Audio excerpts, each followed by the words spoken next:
Alrighty, Steel Nation, welcome back to Steelers Nation Australia, and also welcome to the Steel Curtain Network, where I think I'm doing episode 11, and we've gotten to the point now that the Steelers have drafted. All the mock drafts are over. Hope everyone's doing really well out there in Steel Nation. Hope you having a good time. Hope you had a good weekend watching all the draft picks, and hope you tuned into SCN and also tuned into Steelers Nation Australia. For myself here, I was watching day one, day two, did some live streaming. At the same time, though, I can't really do day three. A couple of years ago, when I was working with Matty Peverill, who we used to do the Steelers TDU or Steelers Touch Down Under podcast on this similar network, we did day three, and it almost killed me. Waking up at 2 a.m. to watch the draft for 6.5 hours is, I always say, it's like the most it's the most boring thing you have to watch in that sense. Like, you need to watch who the players, who's picking who's going where, what players are falling, all that kind of stuff. So this year was a little bit different. I tuned into day one, I tuned into day two, and we're going to go through the picks and my thoughts on the picks. And if you guys are on Steeler Nation Australia, in the comments below, put down what you think. If you're on SCN on Twitter, you can reach me at Steelers Oz. Talk to me there, or I think in Spotify or those audio platforms, you can leave comments as well. But I missed day three. I slept in day three, and I was super happy. It was my Sunday. I was going to work. I'm a part-time pickleball coach, and I work on Sundays. And I was like, I can't give up my sleep, routine to sit around again at 2 a.m. Just could not do it. But it was super fun a few years ago when I was doing it with Matty Peverill on Steelers TDU. So big shout out to all SEN Network, all the fellas who did podcasting over the weekend. Pretty much like 17 hours, really. 17, 15 hours of podcasting. And another big shout out to my mate Bubba from the Steelers Dynasty podcast, who did also 16 hours, 17 hours of draft coverage.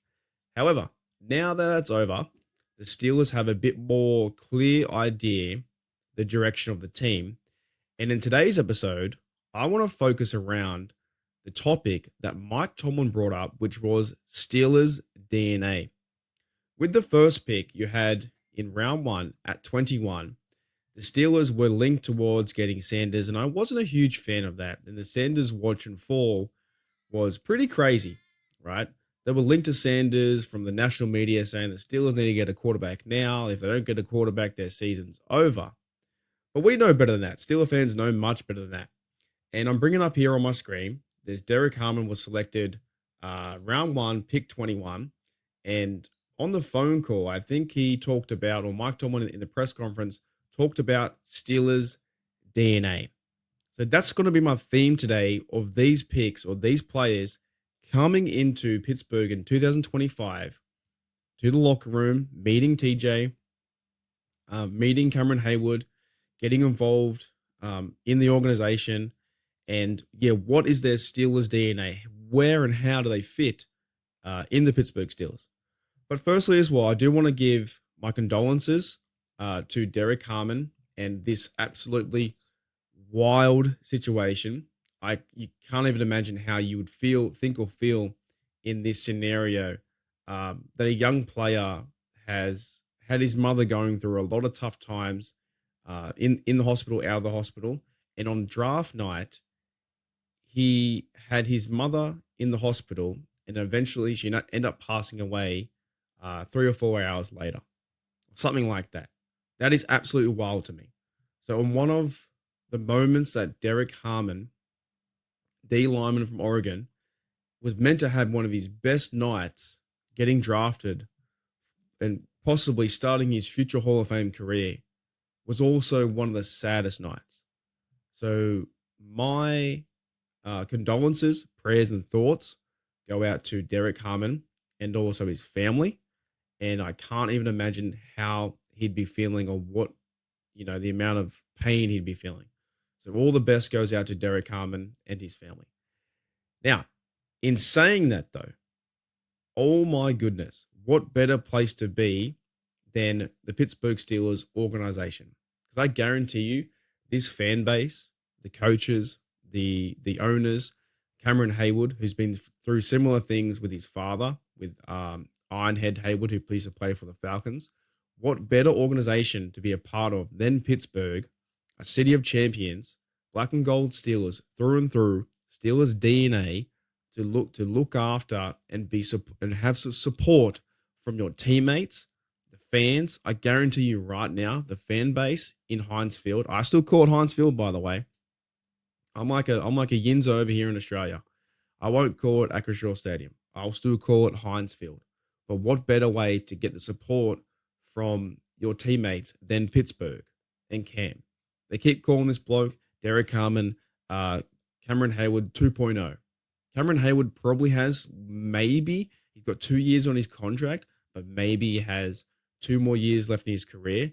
And I want to see Cameron Hayward go out as a Super Bowl champion. And we need that to happen. And I'm hoping it happens. And I want to get behind my team as best we can. So a big shout out to Derek Harmon, and he's in the right place, going through all these emotions, is Pittsburgh. Now, that was the first pick. And like I said, there was the overall Sanders watch, and there was many links to do with Sanders falling to 21, and then we went and got D lineman Derek Harmon at 21.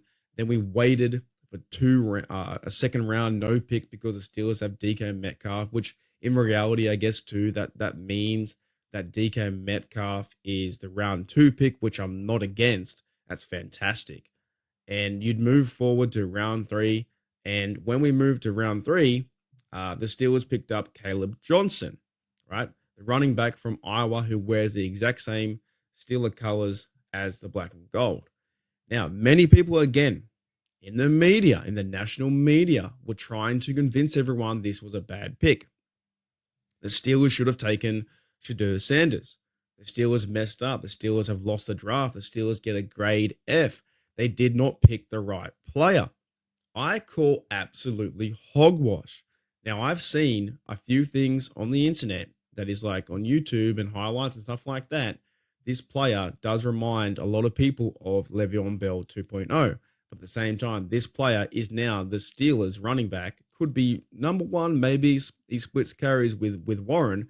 Caleb Johnson, 3rd round pick, running back from Iowa. He's going to grow into his own player, right? I understand the comparison with Le'Veon Bell, but I think it's just stupid how many media outlets are saying you messed up, you should have taken Sanders. And at the same time, when you fast forward a bit over the 3 days, that Sanders fell all the way to round 5th, and then eventually the Browns picked up a quarterback, Sanders, and at the exact same time, they already had picked up a quarterback before him in Dylan Gabriel. Makes no sense. So I'm happy with the pick. I'm good with it. I like how you build through the D-line because that's trying to stop the run. And then on the flip side, with your second pick in round 3 in this draft, Caleb Johnson is now the first running back, maybe second running back, splitting carries with Warren, learning how to be a Steeler. And you have behind those 2 running backs, you have the Eagles Super Bowl champion, which was Kenneth Gainwell, Kenny G. That sounds like a pretty good running back room to me.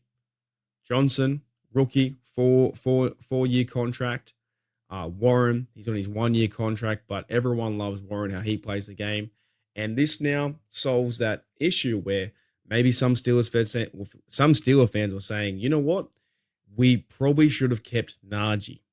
But now you get a rookie quarterback on a 4-year contract and see how he goes, in his first overall contract with the Steelers. I'm pretty keen for it. I'm very keen.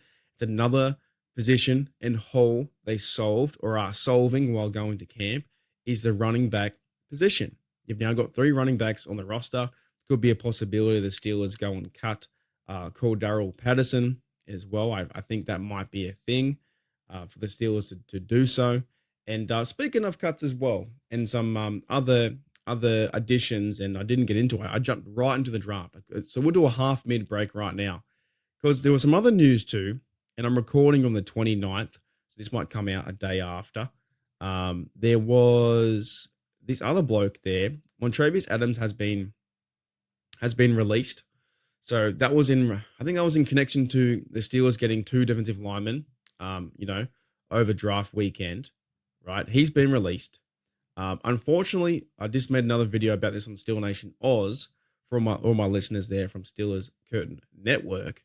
That Ryan Watts, he has been had to retire medically due to a neck injury, and he put out on Instagram, "You never know which play could be your last."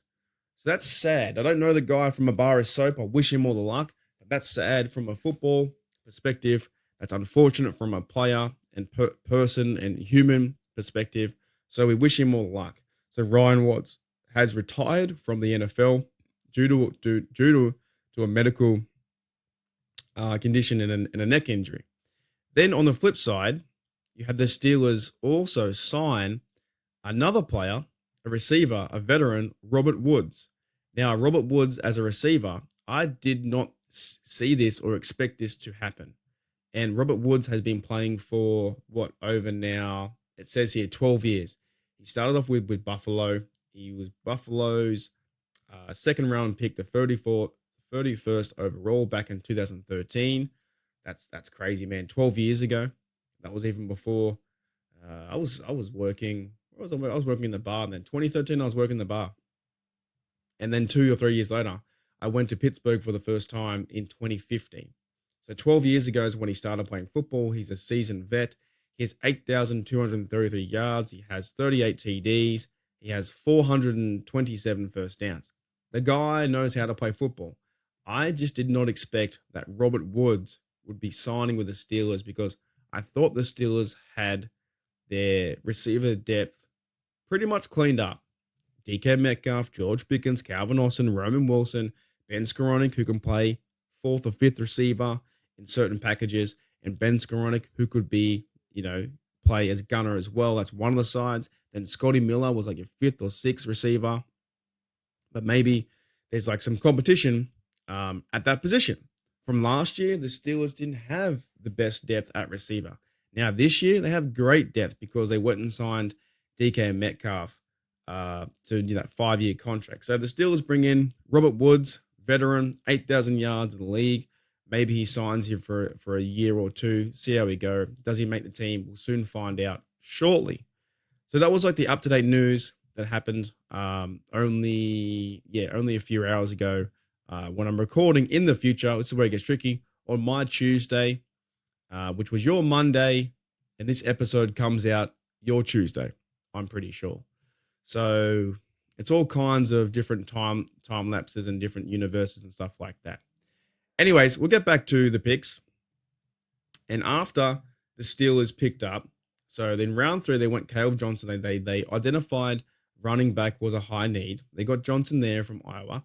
The Steelers then had a 4th round pick in Jack Sawyer. This was another one that kind of surprised me. I didn't think the Steelers were going to go an outside linebacker, but the more I think about it, it makes sense. Jack Sawyer is an outside linebacker from Ohio State. I was watching the other day. I was trying to catch up with some Jack Sawyer football, and I watched the first half of the Ohio State championship game versus Notre Dame. So I'm trying to catch up on all my highlights. Been very busy, and that's what we do as Steelers fans. The minute that the player signs, we rush to YouTube, we look up highlights, and we go, all right, this guy fits the Steelers DNA. And I believe as well, speaking of Steelers DNA, I think Jack Sawyer was another person that Mike Tomlin had quoted to have Steelers DNA. Just hard-hitting physicality. And already you can see that. Caleb Johnson is a bit of a bulldozer as well. Can't tackle him. He's hard to bring down. Derek Harmon is a big human being. And my next guy is YA. I think it's YA Black. DT, 6'6", and in my language, he's like 140 kilos, which is I think like 50 pounds for the American listeners out there. We don't use pounds, we use kilos. But he's a big unit. Any way you put it, 6'6", D tackle. The Steelers got more physical at that position. That's what I like about this draft. Some people out there might say this draft was boring. I don't think it was boring at all. They're solving the issue at D tackle. They're solving the issue at running back. For Johnson to be the guy for for the next 4 years and split carries with Warren and have a bit of a, like a kind of like a check down back or third down back with Gainwell. And he'll play too, right? He'll play snaps. And then getting two big D tackles to rotate and learn from Cameron Haywood is actually Steelers DNA. Love it. Here's the fun part. The Steelers need a quarterback. And right now on the roster, they have Skylar Thompson, they have Mason Rudolph, and also they went and acquired in the draft quarterback from Ohio State, Will Howard. There was so much talk about Sanders. I don't think anyone in the NFL as fans really thought about any other quarterback. There wasn't even too much talk around Cam Ward as the first overall quarterback going to Tennessee.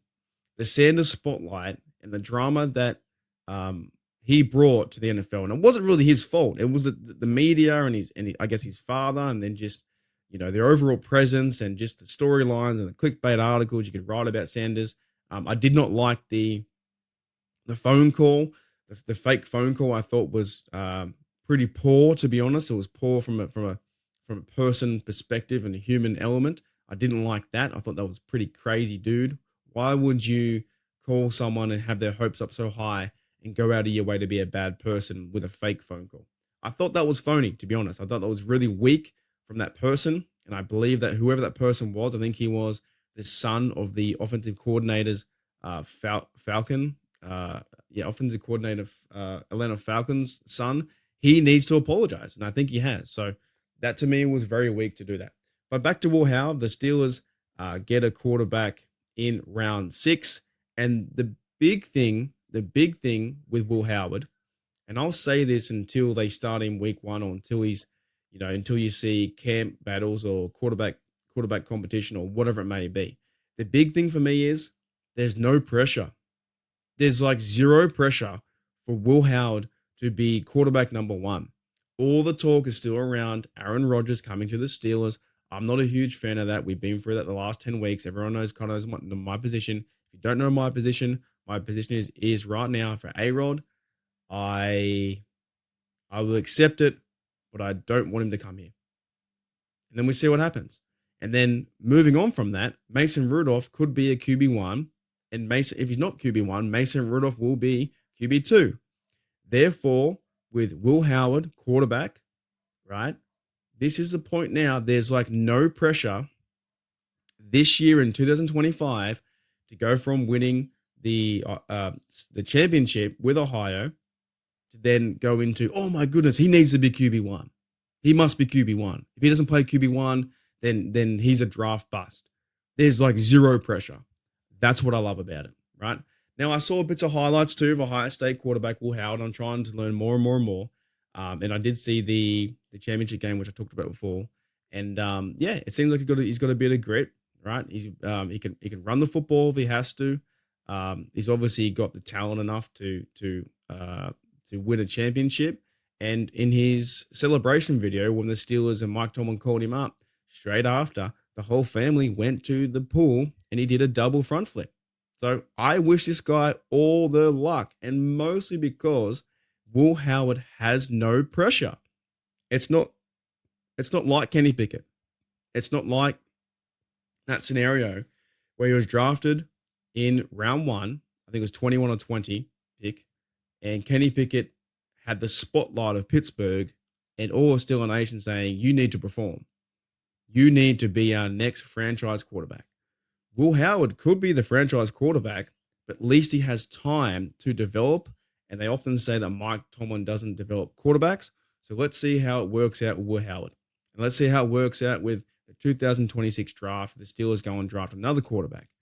The Steelers most likely are going to pick up and sign Aaron Rodgers. If they don't, sweet, sign someone else. I wouldn't mind if they even signed Carson Wentz or Tyler Huntley. Other free agents are still looking for jobs. Then start the football week 1 against the Browns. It's going to be Mason Rudolph versus Shedeur Sanders or Kenny Pickett. That's what I would rather see. So Will Howard, I wish you all the luck because you have no pressure as a Steelers quarterback. And I really, really mean that. I think the Steeler Nation will get round all these plays.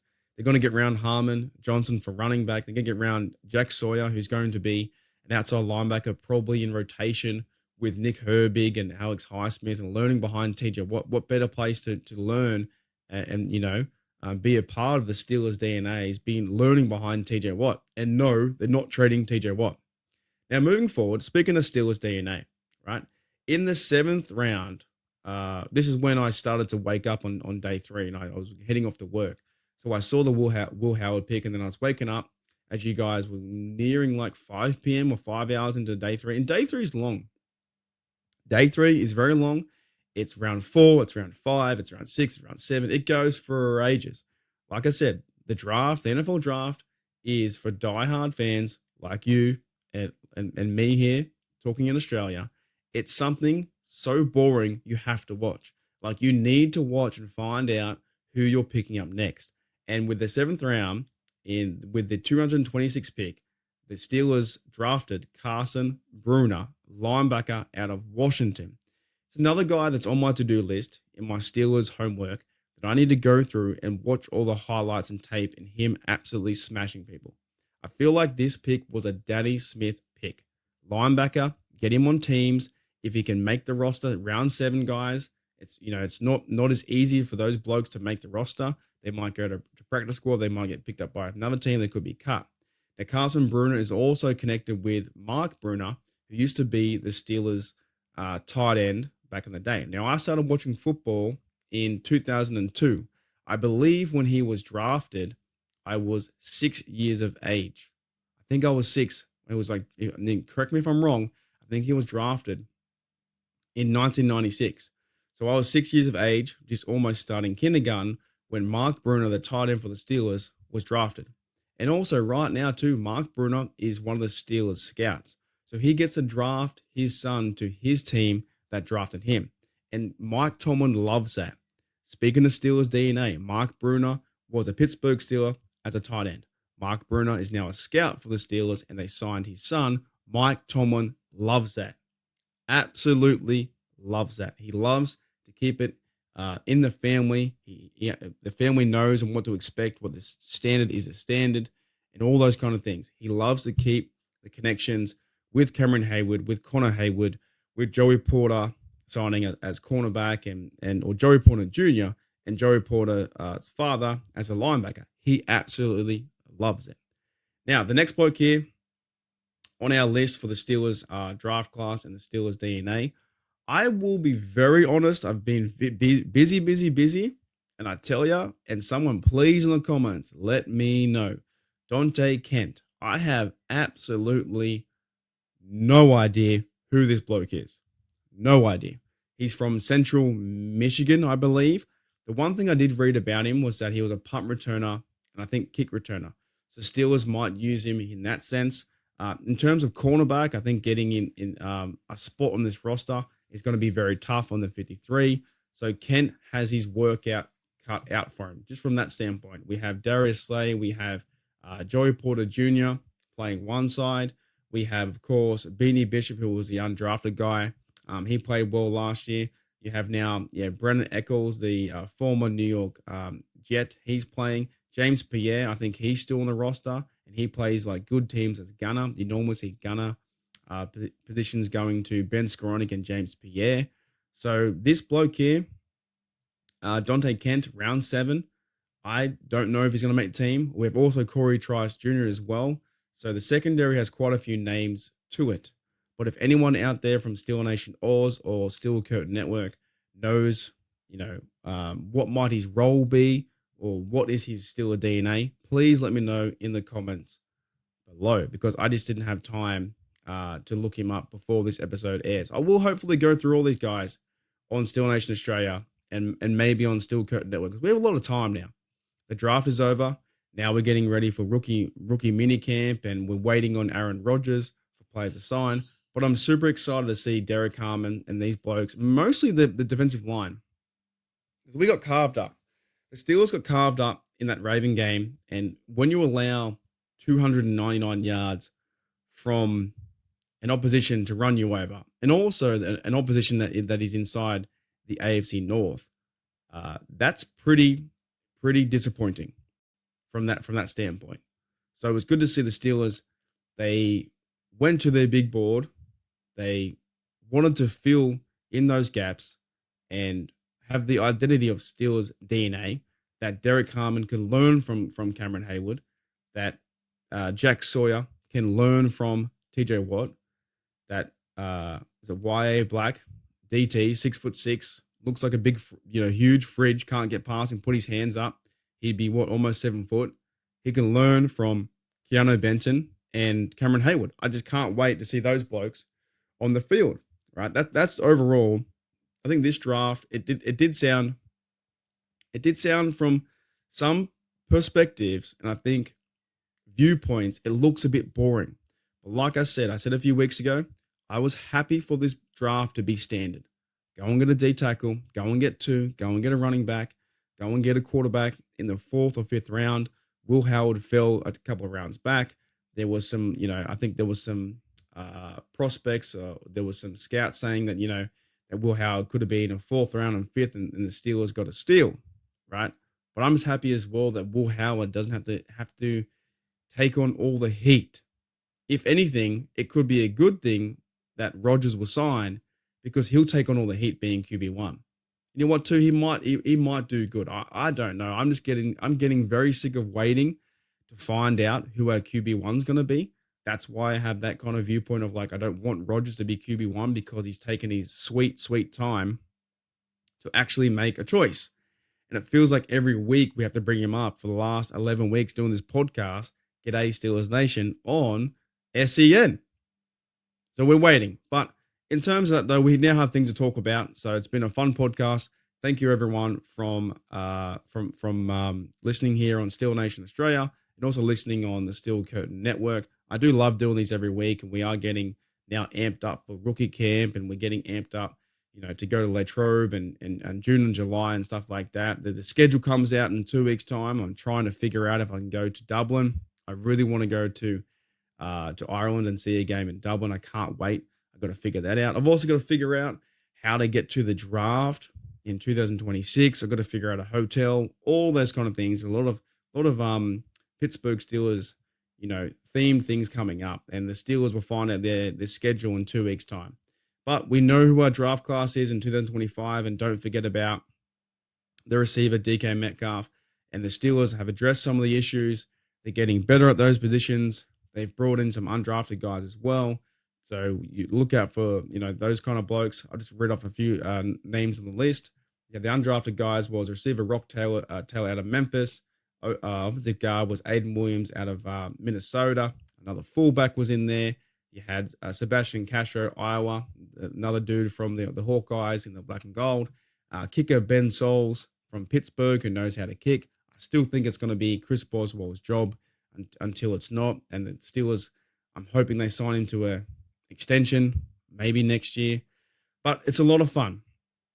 This moment right now is a lot of fun. So thank you, Steeler Nation, and thank you, Steel Curtain Network, for listening to G'day Steelers Nation. Hope you guys have a great week, and I'll see you guys next time.